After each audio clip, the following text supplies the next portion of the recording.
నమస్కారం city news కి స్వాగతం. ఈనాటి వార్తా విశేషాలు. సమిష్టి కృషి వల్లనే నేడు మన దేశంలో పోలియో రహిత సమాజాన్ని స్థాపించుకోగలిగామని రాష్ట్ర వైద్య ఆరోగ్య కుటుంబ సంక్షేమ వైద్య విద్యాశాఖ మంత్రి విడతల రజని తెలిపారు. జాతీయ పోలియో నిర్మూలన దినోత్సవం సందర్భంగా ఆదివారం దేశవ్యాప్తంగా పల్స్ పోలియో కార్యక్రమాన్ని నిర్వహించారు. రాష్ట్రానికి సంబంధించి గుంటూరు శ్రీనివాసరావు తోటలోని యూపీహెచ్సిలో నిర్వహించిన కార్యక్రమానికి రాష్ట్ర వైద్య ఆరోగ్య కుటుంబ సంక్షేమం వైద్య విద్యాశాఖ మంత్రి విడతల రజని హాజరై అధికారికంగా ప్రారంభించారు. ఈ సందర్భంగా మంత్రి విడతల రజని మాట్లాడుతూ 15 ఏళ్ల చరిత్రలో మన రాష్ట్రంలో ఒక్క పల్స్ పోలియో కేసు కూడా నమోదు కాలేదని, ఇది మన రాష్ట్రం సాధించిన విజయంగా తెలిపారు. వైద్య ఆరోగ్య శాఖ సిబ్బంది ఎంతో చిత్తశుద్ధితో ఈ కార్యక్రమాన్ని నిర్వహించిందని, ఇందువల్లనే ఈ ఘనత సాధించగలిగామని చెప్పారు. 2008 తర్వాత ఒక్క పోలియో కేసు కూడా నమోదు కాలేదని మన రాష్ట్రంలో తెలిపారు. 2 చుక్కల మందు పిల్లల ఆరోగ్యానికి భద్రతను ఇస్తుందని, 5 ఏళ్లలోపు పిల్లలు ఉన్న తల్లిదండ్రులు అందరూ తప్పనిసరిగా వారి పిల్లలకు పోలియో చుక్కలు వేయించాలని మంత్రి విడతల రజని సూచించారు. ఈ కార్యక్రమంలో నగరపాలక సంస్థ mayor Kavati Sivanaga Manohar Naidu, state nodal officer J Vijayalakshmi, DMNHO doctor Vijayalakshmi, జిల్లా ఇమ్యునైజేషన్ అధికారి KV Subbaraju, NCD project officer doctor Shravana Papu, DPMO doctor Ratna Manmohan, corporator Gedela Nagarangamani, ఆయా డివిజన్లో కార్పొరేటర్లు, అధ్యక్షులు, క్లస్టర్ ఇన్ఛార్జీలు, మండల ఇన్ఛార్జీలు, వైఎస్ఆర్ కాంగ్రెస్ పార్టీ అనుబంధ విభాగాల నాయకులు, బూత్ కన్వీనర్లు, సచివాలయ కన్వీనర్లు, పార్టీ నాయకులు, కార్యకర్తలు పాల్గొన్నారు.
Doctor Padmavathi, director of health Andhra Pradesh.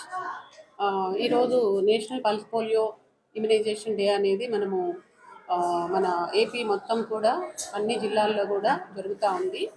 ఈరోజు గౌరవ మన హెల్త్ మినిస్టర్ గారు కూడా ఈరోజు విడదల రజని గారు ఈరోజు ఇనాగరేషన్ అర్బన్ సెంటర్లో చేయడం జరిగింది. అదేవిధంగా మనకి ఈరోజు చాలామంది పిల్లలు కూడా అవేర్నెస్ అనేది బాగా ప్రజల్లో వచ్చింది. అందరూ వారికై వాళ్ళే పిల్లల్ని తీసుకురావడము, 0 to 5 years వాళ్ళని అందరికీ వ్యాక్సినేషన్ వేయడం జరుగుతూ ఉంది. ముఖ్యంగా ఇది మనకి ఈ పల్స్ పోలియో ప్రోగ్రామ్ అనేది ఇది కొత్తది కాదు. మనకి 1995లోనే ఈ ప్రోగ్రామ్ మనము దేశమంతా కూడా జరుపుకుంటూ అప్పటి నుంచి కూడా స్టార్ట్ అయింది.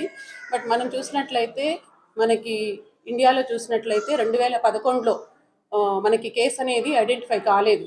అప్పటి నుంచి కూడా ఇప్పటికి కేసులు లేవు. తెలుగు రాష్ట్రాలలో పల్స్ పోలియో కార్యక్రమం ఏర్పాట్లు చేయడం జరిగింది. 5 ఏళ్లలోపు పిల్లలందరికీ పోలియో చుక్కలు తప్పనిసరిగా వేయించాలని రాష్ట్ర ప్రభుత్వం అనేక సాధనాల ద్వారా పిల్లల తల్లిదండ్రులకి అవగాహన కార్యక్రమాలు చేపట్టింది. ఇందులో భాగంగా 37 డివిజన్ పరిధిలోని పల్స్ పోలియో కేంద్రాలలో డివిజన్ ఇన్ఛార్జ్ ఆనం సంజీవరెడ్డి ఈ కార్యక్రమం ఏర్పాట్లను పర్యవేక్షించి చిన్నారులకు పల్స్ పోలియో చుక్కలు వేశారు. ఈ సందర్భంగా ఆయన మాట్లాడుతూ చిన్నారుల్లో వచ్చే పోలియో వ్యాధి నివారించేందుకు కేంద్ర రాష్ట్ర ప్రభుత్వాలు ఎంతగానో కృషి చేస్తున్నాయని, చిన్నారుల తల్లిదండ్రులు అవగాహనతో వారి పిల్లలకు విధిగా పల్స్ పోలియో చుక్కలు వేయించి పోలియో రహిత సమాజాన్ని నిర్మించాలని పిలుపునిచ్చారు. ఈ కార్యక్రమంలో వైసీపీ నాయకులు వెంకాయమ్మ, సాంబిరెడ్డి, మృత్యుంజయరెడ్డి, శ్రావణ్ కుమార్ రెడ్డి, ఏఎన్ఎంలు, సచివాలయ సిబ్బంది తదితరులు పాల్గొన్నారు. నిండు జీవితానికి 2 పల్స్ పోలియో చుక్కలు వేయించి పోలియో రహిత సమాజంగా తీర్చిదిద్దాలని ఆసుపత్రి సూపరింటెండెంట్ డాక్టర్ కిరణ్ కుమార్ పిలుపునిచ్చారు. ప్రభుత్వ ఆసుపత్రి జగనన్న ఆరోగ్య సురక్ష వద్ద పల్స్ పోలియో కార్యక్రమం ఏర్పాట్లు చేశారు. ఈ సందర్భంగా డాక్టర్ కిరణ్ కుమార్ చిన్నారులకు పల్స్ పోలియో చుక్కలు వేశారు. అనంతరం మీడియాతో ఆయన మాట్లాడుతూ అప్పుడే పుట్టిన చిన్నారుల నుంచి 5 సంవత్సరాల లోపు ఉన్న చిన్నారులందరికీ పల్స్ పోలియో వేయించాలని అన్నారు. పోలియో మహమ్మారిని తరిమిన ప్రజలు అప్రమత్తంగా ఉండే పోలియో చుక్కలు వేయించాలని ఆయన సూచించారు. ఆసుపత్రిలో ఉదయం 7 గంటల నుంచి సాయంత్రం 6 గంటల వరకు చిన్నారులకు పోలియో చుక్కలు వేశారు. పల్స్ పోలియో వేయించుకోని వారు ఎవరైనా ఉంటే వైద్య శాఖ అధికారులు ప్రతి ఇంటికి వచ్చి పల్స్ పోలియో వేయటం జరుగుతుందని ఆయన చెప్పారు. ఈ కార్యక్రమంలో డాక్టర్ రామారావు, ఆశా, సజిని పాల్గొన్నారు.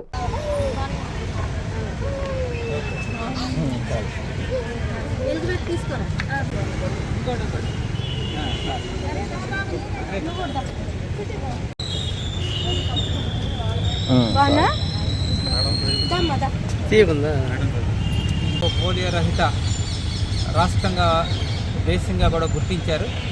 దాన్ని ఇంకొద్దిగా బలోపేతం చేయడం కోసం కంటిన్యూస్గా 0 నుంచి 5 సంవత్సరాల పసిబిడ్డలకి పోలియో చుక్కలు వేయడం జరుగుతూ ఉంది.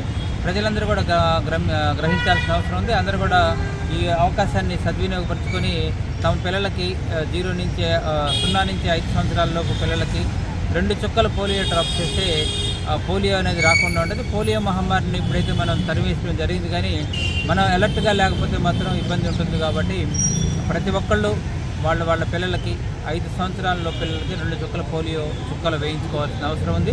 అది అందరూ గ్రహించాలి. ఇక్కడైతే మాత్రం ఈ కేంద్రం సాయంత్రం వరకు ఉంటుంది, 6 గంటలకు ఉంటుంది. 7 నుంచి 6 వరకు కంటిన్యూస్గా ఇక్కడ మన సిబ్బంది ఇక్కడే ఉండి పోలియో చుక్కలు వేయడానికి రెడీగా ఉన్నారు. ఒకవేళ నిన్న వేయించుకున్న వాళ్ళు కూడా ఇవాళ వేయించుకోవచ్చు. మళ్ళీ ఇంకొక అదనపు డోసుగా కూడా తీసుకోవాల్సిన అవసరం ఉంది. ఎప్పుడే పుట్టిన బిడ్డ నుంచి 5 సంవత్సరాల పిల్లలందరికీ నా రైతన్న చెమట చుక్క నుంచి పుట్టిన పత్తి చిమ్మ చీకట్లో కూరుకుపోయిన ఈ గుడ్డి పాలనకు వెలుగునిచ్చే దీపపు ఒత్తి కావాలి. ప్రతి పంట కోసం రైతు పడే కష్టం నుంచే పుట్టిందేమో ఈ ఊరి పేరు ప్రతిపాడు అని. జయదేవ్ వెళ్లిపోతే మరెవరు రారనుకున్నారేమో, పెమ్మసాని రూపంలో మీకు సమాధానం ఇస్తా అంటూ టీడీపీ నాయకులు డాక్టర్ పెమ్మసాని చంద్రశేఖర్ అన్నారు. ప్రతిపాడులోని వివాహ కన్వెన్షన్ సెంటర్లో ఆదివారం జరిగిన నియోజకవర్గ టీడీపీ జనసేన నాయకుల ఆత్మీయ పరిచయ కార్యక్రమంలో డాక్టర్ పెమ్మసాని ముఖ్య అతిథిగా పాల్గొన్నారు. అనంతరం పరిచయ కార్యక్రమానికి సభ అధ్యక్షత వహించిన బూర్ల రామాంజనేయులు మాట్లాడుతూ భారతదేశ ప్రతిష్టతను విదేశాల్లో చాటి చెప్పిన వ్యక్తి డాక్టర్ పెమ్మసాని అని ప్రశంసించారు. పెమ్మసాని అనే పేరు ఒక ప్రపంచనమని, అలాంటి వ్యక్తి పార్లమెంట్ లో అడుగు పెడితే ప్రజానేతగా ఎదగటం ఖాయమని అన్నారు. ఈ వ్యవస్థ అయితే ఆయన్ను వైద్యునిగా నిలబెట్టిందో ఆ వ్యవస్థకు సేవ చేయాలని ఆయన తన జన్మభూమికి తిరిగి వచ్చారని అన్నారు. ఈ కార్యక్రమంలో గుంటూరు నగర టీడీపీ అధ్యక్షులు డేగల ప్రభాకర్ రావు, టీడీపీ మహిళా విభాగం జిల్లా అధ్యక్షురాలు అన్నాబత్తుని జయలక్ష్మి, జనసేన పార్టీ రాష్ట్ర ప్రధాన కార్యదర్శి బోనపోయిన శ్రీనివాసరావు, గుంటూరు ఈస్ట్ జనసేన ఇన్ఛార్జు నేరెళ్ల సురేష్ కుమార్ తదితరులు పాల్గొన్నారు.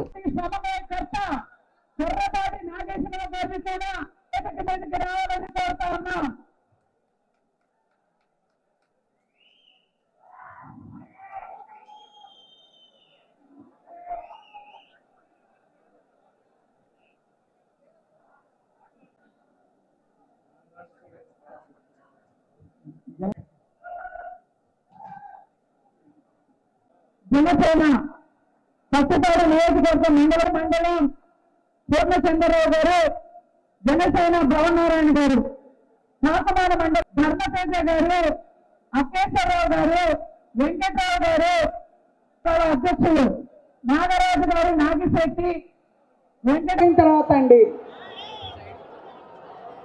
సార్ని అందరూ పరిచయం చేసుకుంటారు. సన్మానాల కార్యక్రమం మరియు జనసేన కార్యకర్తలకు నమస్కారం.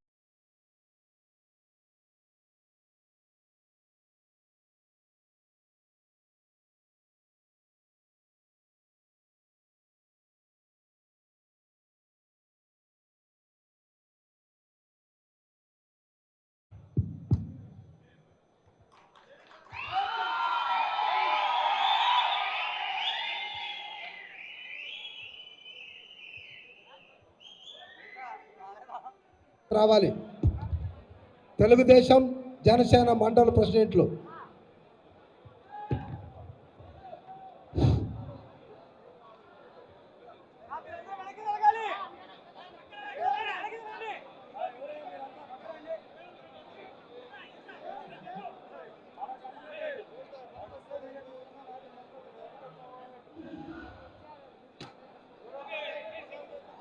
సరే ఓకే. చంద్రశేఖర్ గారికి దళితుల రూపంలో దళితుల పేరుతో నాయకులు వస్తున్నారు పోతున్నారు, కానీ వారి జీవితాలు మారటం లేదు. కాబట్టి మీరు ఈ వచ్చిన అవకాశాన్ని అత్యంత సదుద్దేశంతో ఉపయోగించుకుంటారని, దానికి కావలసినటువంటి సంపూర్ణ సహకారాలు నేను అందిస్తానని మనస్ఫూర్తిగా తెలియజేస్తాను.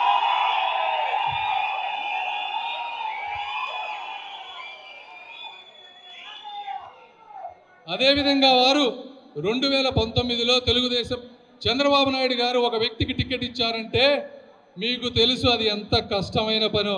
100 రకాలుగా ఆలోచించి మాత్రమే ఆయన టికెట్ ఇస్తారు.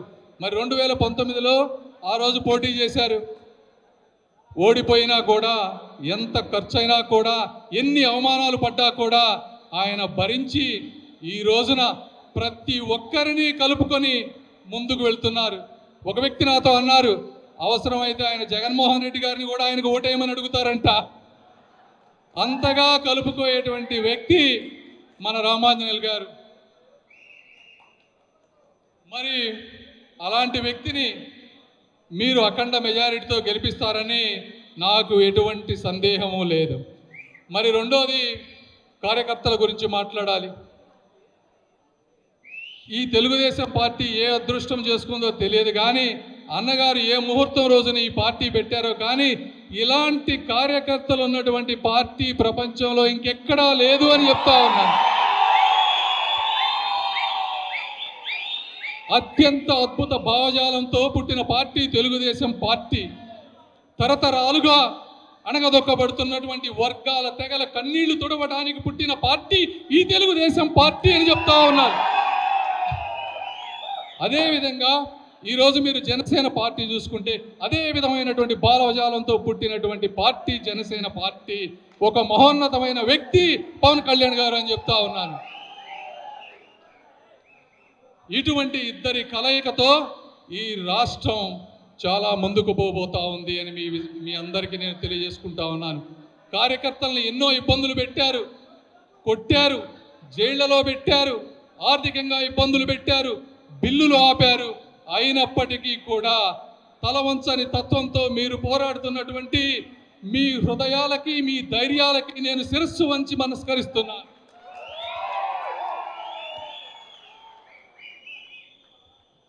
నేను 5 సంవత్సరాలు రాజకీయాలు చేయడానికి రాలేదు, 30 సంవత్సరాలు ఇక్కడే ఉంటాను. నేను 2 రోజుల Andhra Pradesh higher education planning board యొక్క 6వ సమావేశం ఈ రోజు విఐటి ఏపీ విశ్వవిద్యాలయంలో ప్రారంభమైంది. ఈ సమావేశం యొక్క థీమ్ విశ్వవిద్యాలయాల్లో vibrant research and innovation ecosystem ను పెంపొందించడం. ఈ సమావేశానికి వేదిక అయిన మొట్టమొదటి ప్రైవేట్ విశ్వవిద్యాలయంగా విఐటి ఏపీ విశ్వవిద్యాలయం నిలిచింది. Andhra Pradesh higher education planning board chairman professor K Hemachandra Reddy ఈ సమావేశాన్ని ప్రారంభించారు. ఆయన మాట్లాడుతూ ఈ Andhra Pradesh higher education planning board యొక్క 6వ సమావేశానికి రాష్ట్రంలోని వివిధ విశ్వవిద్యాలయాలకు చెందిన 51 మంది వైస్ ఛాన్సలర్లు, డైరెక్టర్లు హాజరయ్యారని తెలిపారు. అదేవిధంగా ఉన్నత విద్య అభివృద్ధికి Andhra Pradesh higher education planning board తన సహకారాన్ని అందిస్తుందని తెలిపారు. ఆంధ్రప్రదేశ్ లో దాదాపు 87% విద్యార్థులు ఉచిత విద్యను పొందుతున్నారని అన్నారు. రాష్ట్ర ప్రభుత్వం గత 5 ఏళ్లలో సుమారు 73,000 కోట్లను విద్య కోసం ఖర్చు చేసిందని అన్నారు. ఆంధ్రప్రదేశ్ రాష్ట్రం తన జీడీపీలో 4% విద్యకు కేటాయించిందని తెలియజేశారు. గుంటూరు కాంగ్రెస్ పార్టీ కార్యాలయంలో మీడియా సమావేశం నిర్వహించడం జరిగింది. ఈ సందర్భంగా వారు మాట్లాడుతూ మాజీ ఎంపీ జేడీసీలం ఎన్నికలకు సమాయత్తం అవుతున్నారని, కాంగ్రెస్ విజయానికి కృషి చేస్తామని, స్థానాలలో పోటీ చేస్తామని, పోలవరం విభజన హామీలు అమలు చేస్తామని తెలిపారు. ఏపీకి జరిగిన అన్యాయాన్ని ప్రజలకు తెలియజేస్తామని 7వ తేదీ న్యాయ సాధన సభ గుంటూరులో కాంగ్రెస్ పార్టీ రాష్ట్ర అధ్యక్షురాలు వైఎస్ షర్మిల మరియు Karnataka deputy CM DK Shivakumar హాజరవుతారని తెలియజేశారు. కనుక ఈ సభను విజయవంతం చేయాలని పిలుపునిచ్చారు. ఏపీ కాంగ్రెస్ కమిటీ ఆధ్వర్యంలో ఈ సభ ముఖ్యమైన నాయకులు, సీనియర్ కాంగ్రెస్ పార్టీ నాయకులు ఈ సభలో పాల్గొంటారని అన్నారు. రాజకీయ పార్టీలు ప్రత్యేక హోదా ఇవ్వని పార్టీలతో పొత్తు ఎలా పెట్టుకుంటున్నారో సమాధానం చెప్పాలి. పోలవరం రాజధాని ప్రత్యేక హోదాపై రేపు సభలో క్లారిటీ ఇస్తామని వారు తెలిపారు. ఈరోజు పెద్దలందరూ చేరారు. కాంగ్రెస్ పార్టీ టికెట్ కావాలని కోరుకున్నటువంటి మిత్రులందరూ చేరారు. కాంగ్రెస్ పార్టీ మీ అందరికీ తెలిసిన విషయమే. గత 10 సంవత్సరాలుగా బీజేపీ కేంద్రంలో అధికారంలో ఉంది. 5 ఏళ్ళు టీడీపీ, 5 ఏళ్ళు వైసీపీ ఈ 10 ఏళ్లలో ఆంధ్రప్రదేశ్కు తీరని అన్యాయం జరిగింది అని ప్రతి ఒక్కరూ కూడా నమ్మినటువంటి నిజం. ఈ న్యాయాన్ని మేము చేస్తాం, అన్యాయాన్ని సరిచేస్తాం, న్యాయాన్ని చేస్తాం. చాలా విషయాలు, ఉదాహరణకు ప్రత్యేక హోదా మన హక్కు, అదేవిధంగా పోలవరం నిర్మాణం మన హక్కు, అదేవిధంగా విశాఖ ఉక్కు మన హక్కు అని సాధించుకున్న దాన్ని జారిపోయే సమయంలో దాన్ని కాపాడుకోవడం మన ధర్మం. రాయలసీమకు ప్రత్యేక నిధులు, అదే ఉత్తరాంధ్ర ప్రత్యేక నిధులు, ఇవన్నీ కూడా పునర్విభజన చట్టంలో ఉన్నటువంటి అంశాలు. ముఖ్యంగా ఈ ప్రాంతంలో అమరావతి రాజధాని అని రాహుల్ గాంధీ గారు వచ్చినప్పుడు చెప్పారు. మేమందరం కూడా ఒక నష్టాంగర్గి నాయకత్వంలో ఒక అమరావతి రాజధాని సాధన సమితి అని ఒకటి కాంగ్రెస్ ఆంధ్రప్రదేశ్ కాంగ్రెస్ కమిటీ ఎన్నికల సంఘాలను పూరించింది. అనంతపురంలో భారీ బహిరంగ సభ జరిపి జాతీయ అధ్యక్షుడు మల్లికార్జున ఖర్గే గారిని తీసుకొచ్చి ఈ రాష్ట్రంలో ఎన్నికల శంఖారావం పూరించి ఒక తొలి గ్యారంటీని రాష్ట్ర ప్రజలకి కాంగ్రెస్ వస్తే ఏం చేస్తామో అని ఒక పెద్ద గ్యారంటీని వారు ప్రకటించేది విషయం అందరికీ తెలుసు. ప్రతి పేద కుటుంబానికి 5,000 రూపాయలని గ్యారంటీగా కాంగ్రెస్ హామీగా ప్రకటించింది నెలకి. రెండవ సభ తిరుపతిలో 1వ తేదీన జరిపాం. అది కూడా భారీగా వేలాది మందితో సభ జరిపి ఏఐసిసి జనరల్ సెక్రటరీ, గుజరాత్ మాజీ ముఖ్యమంత్రి సచిన్ పైలట్ గారిని పిలిచి ప్రత్యేక రాజస్థాన్ ఉప ముఖ్యమంత్రి ప్రత్యేక హోదా మీద మళ్ళీ తిరుపతి నుంచి ఒక భరోసాని, ఒక డిక్లరేషన్ని కాంగ్రెస్ పార్టీ చేసింది. అది ఏఐసిసి యొక్క అనుమతితోటి ఈ ఆంధ్రప్రదేశ్ అభివృద్ధి చెందాలంటే ఆంధ్రప్రదేశ్కి ప్రత్యేక హోదా అవసరం ఉంది. దానికి మేము కట్టుబడి ఉన్నాం. కట్టుబడి ఉండటమే కాదు, పూర్వం 5 ఏళ్ళు అన్నాం, ఇప్పుడు 10 ఏళ్ళుగా 10 ఏళ్ళు ఇస్తాం ఆంధ్రప్రదేశ్కి ప్రత్యేక హోదా అని వారు ఏఐసిసి నుంచి ప్రతినిధిగా వచ్చి ఒక డిక్లరేషన్ చేయడం జరిగింది. ఆ తర్వాత గుంటూరులో రేపు 7వ తేదీన ఒక 1000 మందితో బహిరంగ సభ జరిపి కాంగ్రెస్ పార్టీ బహిరంగ సభలో రాష్ట్ర రాజధాని అంశం ఎలా మాట చెప్పారు, ఎలా మడమ తిప్పారు, రాజధాని మీద ప్రజల సొమ్ము ఎంత ఖర్చు పెట్టామో, ఏ ప్రభుత్వమైనా కానివ్వండి ఖర్చు పెట్టారు, అది ఎలా దుర్వినియోగం అయింది, ఇక్కడ ఉన్నటువంటి భూములు ఇచ్చినటువంటి రైతులు ఎలాంటి సుదీర్ఘమైనటువంటి పోరాటం చేశారు, ఈ రాష్ట్రానికి 3 రాజధానులు అనే ప్రకటన ఏ రాజకీయ ఉద్దేశాలతో ఇవ్వబడింది, ఆ 3 రాజధానులైనా ఇప్పుడు ప్రస్తుత పరిస్థితి ఏంటి, అసలు ఆంధ్రప్రదేశ్కి ఒక రాజధాని ఉందా లేదా. ఆధ్వర్యంలో రాష్ట్రంలో ఒక దుర్మార్గ ఆలోచన విధానం, నరేంద్ర మోడీకి తాకట్టు పెట్టేటటువంటి ఆలోచన విధానం ఇవాళ అధికారంలో ఉన్నటువంటి జగన్మోహన్ రెడ్డి గారు కానివ్వండి, అనధికారికంగా ప్రాంతీయ పార్టీ అధినేత అయినటువంటి చంద్రబాబు నాయుడు గారు కానివ్వండి, పూర్తిగా ఈ రాష్ట్ర గౌరవాన్ని, తెలుగు ప్రజలందరినీ కూడా ఢిల్లీకి తాకట్టు పెట్టినటువంటి వ్యవహారం. నిరంతరం ఈ రాష్ట్రంలో, దేశంలో మరి తెలుగు ప్రజల యొక్క సమస్యల మీద నరేంద్ర మోడీ విధానాలు కానీ, జగన్మోహన్ రెడ్డి యొక్క అప్రజాస్వామ్య విధానాలు ఎండగడుతుంది ఈ రాష్ట్రంలో ఏదైనా పార్టీ ఉంది అంటే అది కాంగ్రెస్ పార్టీ మాత్రమే.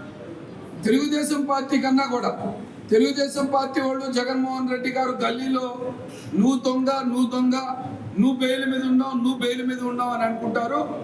ఢిల్లీలో వెళ్ళి నరేంద్ర మోడీ దగ్గర దోస్తీ చేస్తూ ఉంటారు.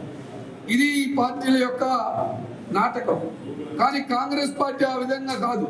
ప్రజలకు ఏదైతే వాగ్దానం చేసిందో ఆ వాగ్దానానికి కట్టుబడినటువంటి విధానం. రాహుల్ గాంధీ గారు చాలా bright horizons academy foundation stone laying ceremony కార్యక్రమం NH16 లలిత హాస్పిటల్ ఎదురుగా ఆదివారం జరిగింది. ఈ కార్యక్రమానికి ముఖ్య అతిథిగా బ్రైట్ హారిజన్స్ అకాడమీ ఫౌండేషన్ వ్యవస్థాపకుడు మరియు డైరెక్టర్ ఆలిబ్స్ అకాడమీ సమీర్ అహ్మద్ సిద్కి విచ్చేసి ప్రారంభించారు. ఈ సందర్భంగా మొయిద్దీన్ మాట్లాడుతూ, మనం చేతులు కలుపుదాం, రేపటి కోసం కలిసి పనిచేద్దాం. మీరిప్పుడు ఏం నాటారో మీరు తర్వాత అదే పండిస్తారు. విద్య, ఉద్యోగాలకు సంబంధించిన సమాచారాన్ని అందచేయటం, పోటీ పరీక్షలకు సూచనలు, సలహాలు అందించడం, అన్ని రంగాలలో వెనుకబడిన ముస్లింలకు సహాయ సహకారాలు అందించేందుకు హారిజన్స్ సంస్థ తోడ్పడుతుందని అన్నారు. సమాజానికి ఉపయోగపడాలని ఈ రోజు శంకుస్థాపన చేయడం జరిగిందని తెలియజేశారు. Muslim today is estimated to be 32 rupees. So what that 32 rupees today is for? neither can we feed ourselves nor we can feed our वो नमूना है, वो आप देख सकते हैं। उसमें मेरा बेटा आर्किटेक्ट भी है, इसी ने बनाया 2-3 दिन से फिटा के।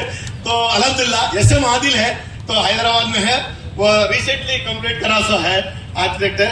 హారిజాన్స్ ఫౌండేషన్ కి చైర్మన్ చెప్తున్నాను.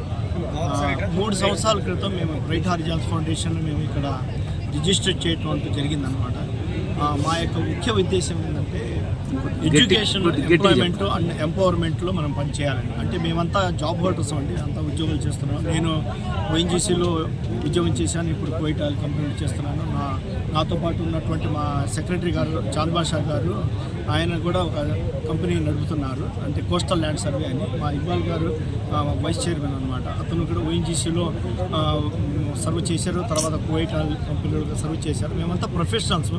మేమేంటంటే ఒక సమాజానికి మేమంటూ ఏదో ఒక విధంగా మనం తోడ్పాటు చేయాలి. ఎడ్యుకేషన్, ఎంప్లాయ్మెంట్ అండ్ ఎంపవర్మెంట్ రంగంలో మా వంతు కృషి అంటూ చేయాలి అనే ఒక ఆలోచనతో మేము ఇక్కడ ఒక 1/2 ఎకరం స్థలం అనేది కొన్నాము. అంటే 2400 చదరపు గజాల స్థలంలో మేము ఒక అకాడమీ అంటూ మొదలు పెట్టబోతున్నామండి.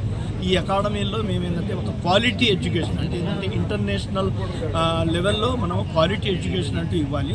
దాంతోపాటు క్యారియర్ గైడ్ హాస్పిటల్ అనేది ఇక్కడ ఓపెన్ చేసి ఫ్రీగా అందరికీ సర్వీస్ ఇచ్చే నిర్ణయంతో ఇక్కడికి వచ్చి సెటిల్ అవుతున్నారు. అలాగే డాక్టర్ ముస్తఫా గారు ఉన్నారు, డాక్టర్ కాలేషా వలీ గారు ఉన్నారు, MS ఆర్థర్ అనమాట, డాక్టర్ కాలేషా, ఆయన మా బోర్డు మెంబర్. అన్సార్ బాబు అని అతను ఒక MD అనమాట, MTech సివిల్. అంటే ఇలాగా అందరూ, హసన్ అహ్మద్ గారు అతను ఒక ఇండస్ట్రియల్, అందరూ ఎడ్యుకేటెడ్ పీపుల్ బోర్డు మెంబర్స్గా ఉన్నారు. మేమంతా మాతో పాటు మా వంతు కృషి మనం సమాజానికి, స్టూడెంట్ అయ్యి కూడా వాళ్ళు సమాజంలో వాళ్ళు ముందుకు రాలేకపోతున్నారు. అంటే మా వంతు, అంటే మేము 100% ఫ్రీ అని చెప్పలేము, కానీ మా వంతు సహకారం అంటూ చేస్తూ వాళ్ళకు కూడా ఎంకరేజ్ చేస్తూ ఒక ఎడ్యుకేషనల్ ఇన్స్టిట్యూట్ని మనం నెలకొల్పి దాని ద్వారా సమాజానికి మా వంతు కృషి చేస్తూ మనం ఒక జస్ట్ ఒక రిటర్న్ గిఫ్ట్ లాగా మాకు దైవం అంటూ ఇచ్చినటువంటి మా యొక్క మంచి తెలివితేటలని మన సమాజానికి ఉపయోగించుకోవాలని కోరుకుంటూ ఈ అకాడమీని మొదలు పెట్టుకున్నామండి. ఈ రోజున శంకుస్థాపన అంటూ జరిగింది. ఢిల్లీ నుంచి సమీర్ అహ్మద్ సిద్దికీ గారు వచ్చారు. అతను IAS కోచ్ అండి, మోటివేషనల్ స్పీకరు. అతనితో పాటు ఒక కన్సల్టెంట్ని పిలిచామండి మేము, బీహార్లో గయా నుంచి వచ్చారు. అతని పేరు డాక్టర్ కాశిఫ్ రాజా గారు.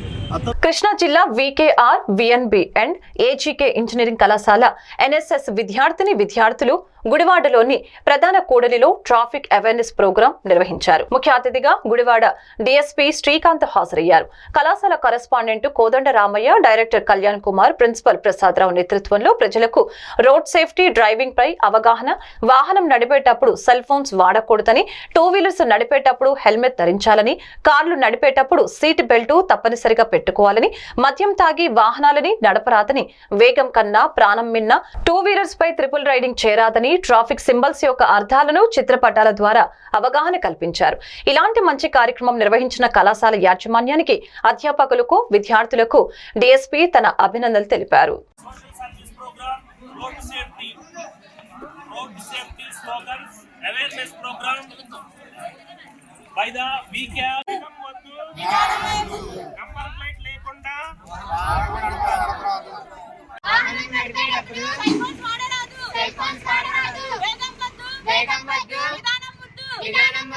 నడిపేటప్పుడు హెల్మెట్ తప్పనిసరిగా ధరించవలెను. కార్లు నడిపేటప్పుడు సీట్ బెల్ట్ తప్పనిసరిగా ధరించవలెను.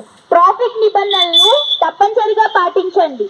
డ్రైవింగ్ లైసెన్స్, ఇన్సూరెన్స్ లేకుండా వాహనం నడపరాదు.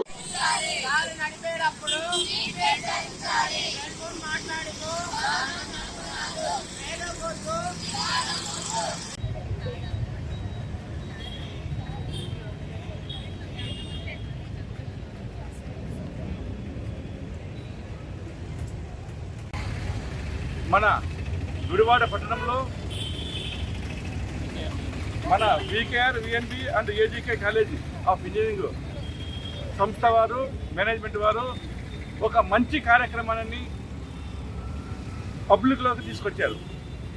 ఒక ట్రాఫిక్ మీద ఒక కాలేజీ యాజమాన్యము, కాలేజీ స్టాఫ్, పిల్లలు మన గుడివాడ పట్టణంలో ఈరోజు 7 సెంటర్లలో వాళ్ళు ఒక టీమ్గా ఏర్పడి ట్రాఫిక్ మీద అవేర్నెస్ కల్పిస్తున్నారు. ఇది చాలా మంచి పరిణామం.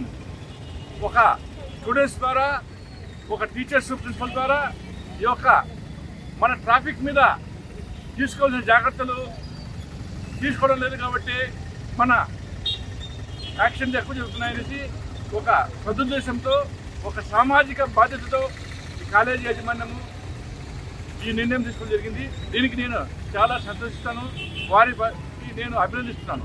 అలాగే కాలేజీ పిల్లలు, యూత్గా ఉన్నటువంటి వాళ్ళు వాలంటరీగా ఈ కార్యక్రమంలో పాల్గొని ట్రాఫిక్ పట్ల, ట్రాఫిక్లో చేయవలసినటువంటి విధులేంటి, నియమాలేంటి, రూల్స్ ఏంటి, ప్రజలకు అవగాహన కల్పించడంలో వాళ్ళు పార్టిసిపేట్ చేస్తున్నారు. వారికి కూడా నా యొక్క ధన్యవాదాలు. ఇలాంటి మంచి స్టూడెంట్స్, మంచి యాజమాన్యము ఈ ట్రాఫిక్ మీద ఒక అవేర్నెస్ తీసుకోవడం వలన చాలా ఉపయోగంగా ఉంటుంది. కాబట్టి ఇతర కాలేజీలు. నా పేరు doctor Prasada Rao, principal VKR VNP and AG college of engineering. మా కాలేజీ ఎన్ఎస్ఎస్ యూనిట్ తరఫున ఈ ట్రాఫిక్ అవేర్నెస్ మీద ఈరోజు ఒక 7 సెంటర్స్లో మేము పిల్లల్ని క్యాంపెయినింగ్ చేస్తున్నాము. దానిలో జొన్నపాడు, తర్వాత మా కాలేజీ క్యాంపస్ దగ్గర, అలానే Nagavarapadu, Nehru Chowk, market centre, bus stand, ఇలా వివిధ సెంటర్లో ఫ్లైఓవర్ డౌన్లో కూడా మేము ఒక క్యాంపెయినింగ్ పెట్టాం.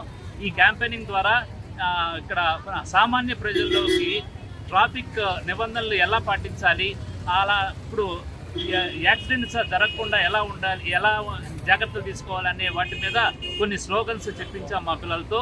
అలానే చాలామంది ఈ రోజు మనం చూస్తున్నాం, ట్రిపుల్ రైడింగ్ చేయటం అంటే చాలా కామన్గా అయిపోయింది. ఇప్పుడు నవేడేస్ 4 నంబర్స్ కూడా ఎక్కుతున్నారు. ఇది చాలా అన్యాయం అండి. మనం 2 వీలర్ అంటే 2 నంబర్స్కే మనకు ఎలిజిబిలిటీ ఇచ్చారు గవర్నమెంట్. అలా గవర్నమెంట్ నిబంధనలు పాటించి అలానే పొల్యూషన్ సర్టిఫికెట్, తర్వాత లైఫ్ ఇన్సూరెన్స్ బండికి ఇవన్నీ, అలానే లైసెన్స్, ఇవన్నీ ఉండాలని చెప్పి ప్రజలకు అవగాహన కోసమని ఈరోజు ఈ కార్యక్రమాన్ని మేము జరుపుకుంటున్నాం. దీనికి పోలీస్ శాఖ వారు అనుమతి ఇచ్చారు, చాలా ధన్యవాదములు వాళ్ళకి.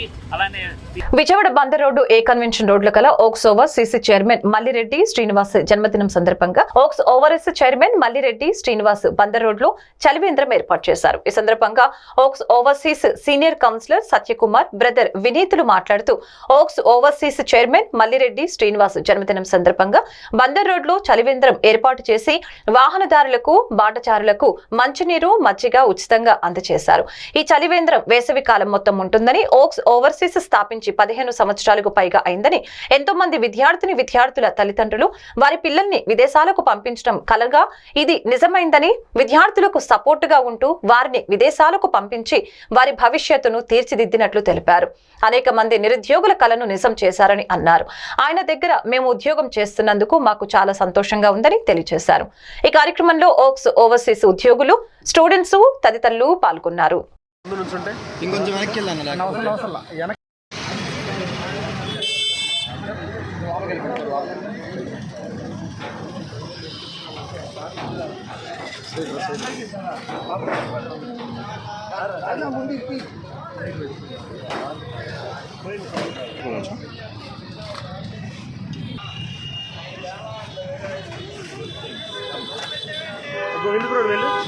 వచ్చారా వీడానికి పైకి రాలేదు.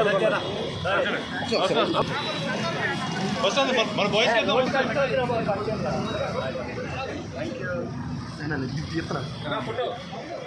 ఫోటో వీడియో ఫోటో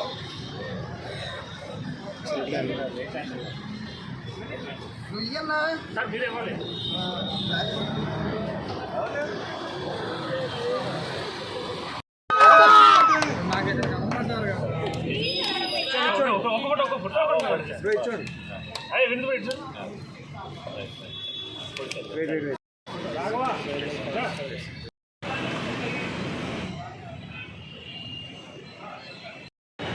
అందరికీ గుడ్ ఆఫ్టర్నూన్. నా పేరు సత్యకుమార్. నేను ఓక్స్ ఓవర్సీస్లో సీనియర్ కౌన్సిలర్గా శ్రీ మల్లిరెడ్డి శ్రీనివాస్ గారు స్థాపించిన ఓక్స్ ఓవర్సీస్లో గత కొంతకాలంగా పనిచేస్తున్నాను. ఇవాళ ఆయన పుట్టినరోజు పురస్కరించుకొని ఎంతోమంది బందర్ రోడ్లో వెళ్ళే పాదచారులందరికీ ఉపయోగపడేటట్లు చలివేంద్రం ఏర్పాటు చేసి ఇవాళ మజ్జిగ పంపిణీ కార్యక్రమం కూడా చేపట్టడం జరిగింది. ఓక్స్ ఓవర్సీస్ శ్రీ మల్లిరెడ్డి శ్రీనివాసరావు గారు ఇలాంటి పుట్టినరోజులు మరెన్నో జరుపుకోవాలని కోరుకుంటున్నాము. ఆయన ఓక్స్ ఓవర్సీస్ స్థాపించి 15 సంవత్సరాలు అవుతుంది. ఈ 15 సంవత్సరాలలో ఎందరో తల్లిదండ్రుల కళలు వారి పిల్లలను విదేశీ విద్యకు పంపించాలని ఎందరో ఆశగా ఎదురుచూస్తున్న ఈ తరుణంలో ఆయన ఒక బాసటగా ఎంతోమందికి నిలిచి ఎందరో తల్లిదండ్రుల కళలను, ఎన్నో వేలాది మంది తల్లిదండ్రుల కళలను, పిల్లల కళలను నెరవేర్చి విదేశీ విద్యను చదువుకున్నటకు ఆయన ఎంతగానో ప్రోత్సహించి ఎందరో నిరుద్యోగుల జీవితాల్లో వెలుగును కూడా నింపారు. ఎందరో తల్లిదండ్రుల కళలను సాకారం చేసినందుకు దాని ఎందరో తల్లిదండ్రులు ఓవర్సీస్ శ్రీనివాస్ అన్న బర్త్డే ఇవాళ. దాని సందర్భంగా మేమంతా కలిసి అన్నకి బర్త్డే విషెస్ కానుకగా ఇక్కడ బందర్ రోడ్ మీద టీవీ మేనర్ ఆపోజిట్లో చలివిన్ రూమ్ పెడుతున్నాము. ఇవాళ చలివిన్ రూమ్ ఒకటే కాదు, దాంట్లో మజ్జిగ పంపిణీ చేసి ఎవరెవరైతే నడుచుకుని వెళ్తారో, సైకిల్ మీద, బండ్ల మీద వెళ్తారో వాళ్ళందరూ అన్నను దీవించాలని చెప్పి, వాళ్ళ ఆశీస్సులు అందరి దీవెనలు ఉండాలి అని చెప్పి అది పెడతాం జరిగింది. దాంతోపాటు ఆయన ఇలాంటివి ఎన్నో మంచి పనులు చేస్తూ విద్యార్థులకు ఎంతో సపోర్ట్గా ఉండి చాలామంది విదేశాలు పంపించి వాళ్ళ భవిష్యత్తును తీర్చిదిద్దారు. సో ఇంత గొప్ప మనిషికి నేను ఒక బ్రదర్ కింద ఉన్నట్టు మేము మిగతా వాళ్ళ స్టాఫ్ కొన్ని చాలా ఆనందంగా ఫీల్ అవుతున్నాము. ఈ సందర్భంగా మీ అందరి దీవెనలు ఆయనకి చల్లగా ఉండి మంచిగా హెల్త్ అన్నీ ఉండాలని చెప్పి